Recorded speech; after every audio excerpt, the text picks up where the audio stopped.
Hi hello welcome to our channel. So ఎవరైనా music director continue updates fans కోసం ఇస్తారు.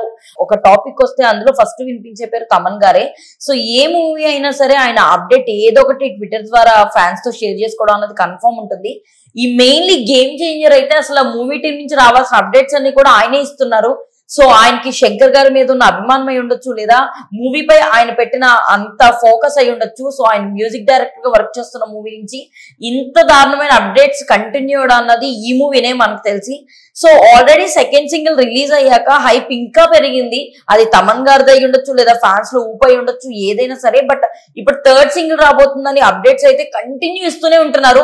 So నిన్న ఒక అప్డేట్, ఈ రోజు ఒక అప్డేట్, ఏదో ఒక అప్డేట్ దాని గురించి వదులుతున్నారు. అండ్ ఆల్రెడీ అందులో చెప్పారు ఒక మెలోడీ సాంగ్ రాబోతుందని. సో మనకు వచ్చిన ఇన్ఫర్మేషన్ ప్రకారం అది అంజలి గారికి అండ్ రామ్ చరణ్ గారు యాజ్ ఏ ఫాదర్ క్యారెక్టర్ లో చేస్తున్న రామ్ చరణ్ గారికి మధ్య ఉండబోతుందని.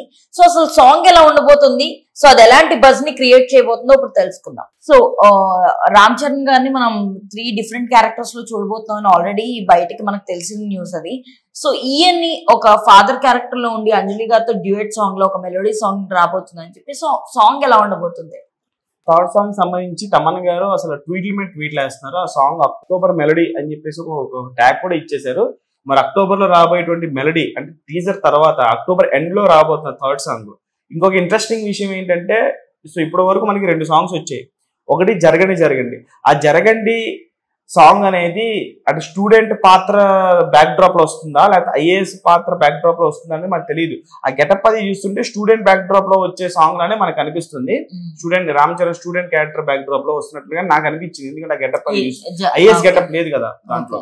సో రామచ్చ ఆబ్వియస్లీ రామ్ చరణ్ గారి ఇంట్రో సాంగ్ అది చూస్తుంటేనే మనకు అర్థమవుతుంది. సో ఆయన ఒక ఐఏఎస్ గెటప్ లో దిగుతున్నారండి. సో అది ఐఏఎస్ గెటప్ పాత్ర తాలూకు బ్యాక్ డ్రాప్ లో వచ్చే సాంగ్ మనం చూస్తుంటే తెలుస్తుంది. ఇప్పుడు ఈ మెలోడీ సాంగ్ ఏదైతే ఉందో ఆ మెలోడీ సాంగ్ అందరూ మాట్లాడుకుంటుంది ఏంటంటే తండ్రి పాత్ర ఏదైతే అందరికి తెలిసినటువంటి క్యారెక్టర్ పేరు అందరూ మాట్లాడుకునేది అప్పన్న. సో అప్పన్న క్యారెక్టర్ తాలూకు బ్యాక్ డ్రాప్ లో వచ్చేటువంటి మంచి సాంగ్. రామ్ చరణ్ కి పేరుగా తండ్రి పాత్ర పోషించింది హీరోయిన్ పాత్ర అంజలి. సో అంజలి వాళ్ళిద్దరు కలిపి ఒక డ్యూయట్ సాంగ్ ఉండబోతుంది, ఒక మంచి మెలోడీ సాంగ్ ఉండబోతుంది. సో చాలా సూదింగ్ గా ఉండబోతుంది అని చెప్పేసి చాలా వార్తలు వస్తున్నాయి మనకి. సో నెల్లూరి నెరజాన్ అనేటువంటి సాంగ్ తో సోషల్ మీడియాలో ఫ్యాన్స్ అందరూ కూడా కంపేర్ చేశారు. సో తమన్ గారు కూడా గతంలో దాని గురించి మాట్లాడటం జరిగింది.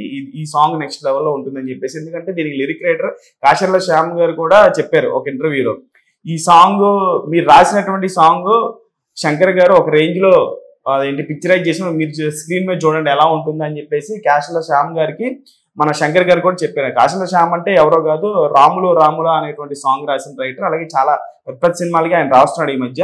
సో ఇప్పుడు గేమ్ చేంజర్ కూడా ఈ మెలోడీ సాంగ్ కి రైటర్ ఆయనే. సో సాంగ్ మీద చాలా అంచనాలు ఉన్నాయి. ఏదైతే ఇప్పుడు రామచ్చమ్మ ఇంత రెస్పాన్స్ వచ్చిందో మెలోడీ సాంగ్ కి అంతకుమించి రెస్పాన్స్ వచ్చేస్తుంది. ఎందుకంటే మెలోడీ సాంగ్ త్వరగా యూత్ ని ఆకట్టుకుంటది, త్వరగా ప్రజల్లోకి వెళ్ళిపోతుంది. సో మెలోడీ సాంగ్ ని ఎక్కువ ఇష్టపడుతుంటారు. సో తమన్ పైగా గేమ్ చేంజర్ రామ్ చరణ్ అంజలి అంటే అసలు ఎలా ఉండబోతుంది ఏంటి అని చెప్పేసి చాలా మంది వెయిట్ చేస్తున్నారు ఫ్యాన్స్ ముఖ్యంగా. సో తమనే అంత హైప్ ఇచ్చేసాడు కాబట్టి మంత్ ఎండ్ కి ఈ సాంగ్ రిలీజ్ అయిన తర్వాత యూఫోరియా ఆరా అనేది ఎలా ఉంటుందో మనం ఊహించుకోవచ్చు.